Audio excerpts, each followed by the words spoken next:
شخصيات خالدة من زمان الطيبين لرفعت المرصفي.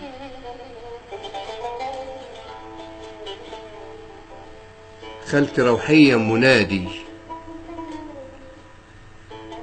بين قوسين أم صبحي.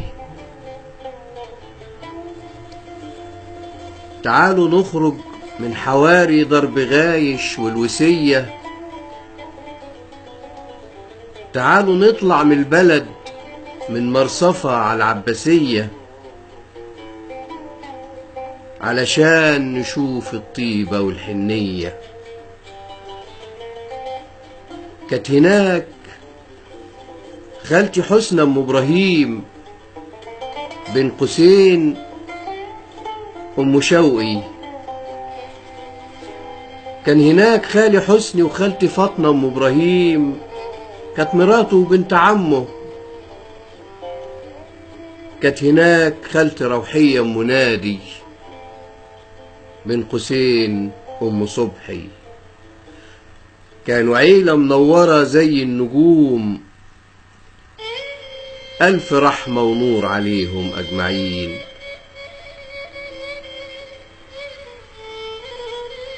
تعالوا نبدأ بأم صبحي خالتي روحية أم منادي. قلبها كان زي قلب الفل نادي. خالتي روحية أم منادي وشها كان زي وش الفجر راضي. خالتي روحية أم منادي كان لسانها عالدوام بالخير ينادي.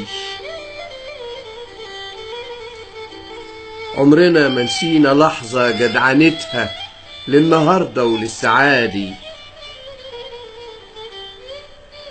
خالتي روحية أم منادي بيتها مفتوح للجميع زي الديوان. خالتي روحية أم منادي كانت كريمة في كل حاجة، في المقابلة والمعاملة والمجاملة والمحبة والسؤال لو غبت حبة.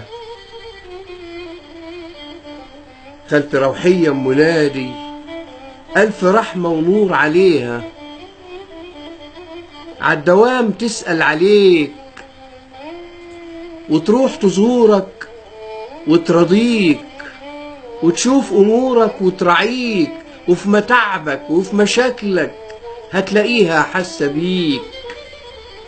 حتى برضو لو كبرت عمرها ما تخلى بيك. لا وإيه في الدعاء ملهاش شريك، وكفاية دعوتها الجميلة. إن شاء الله طولت العمر ليك، إن شاء الله طولت العمر ليك.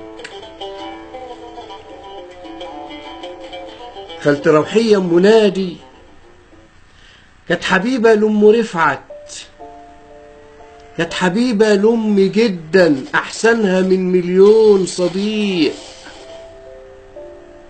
وتحسها الأخت الشقيقة، وتحسها الأم الصديقة، وتحسها في كل دقيقة. بس فعلا كانت بجد، بس فعلا كانت بجد، والكلام ده كان حقيقة. خالتي روحية أم منادي قلبها دايما نضيف، بيتها كان عمران ضيوف حتى في كل الظروف. خالتي روحية أم منادي بنتها الأولى هناء شاربة منها كل حاجة في الملامح والتسامح والنقاء، شاربة من نهر العطاء. حتى جوزها كان خديوي آية في كل الصفات. ما الطيبين للطيبات ألف رحمة ونور عليه. والهناء كانت زميلتي من البداية، واسألوها حافظة أسرار الحكاية. ما احنا كنا في عمر واحد في الحياة، فصل واحد في الدراسة. خالتي روحية منادي، الكرم فيهم وراثة. والله عليك يا زمان الطيبين ياللي انتهيت، وما عادش منك إلا ريحة الذكريات، وما عادش منك إلا كنز الذكريات، وما عادش منك إلا حرف بنرسمه زي السكات. يمكن يعيش، يمكن يموت، يمكن في يوم ينطلق بره التابوت ويقول حاجات. رفعت عبد الوهاب المرصفي.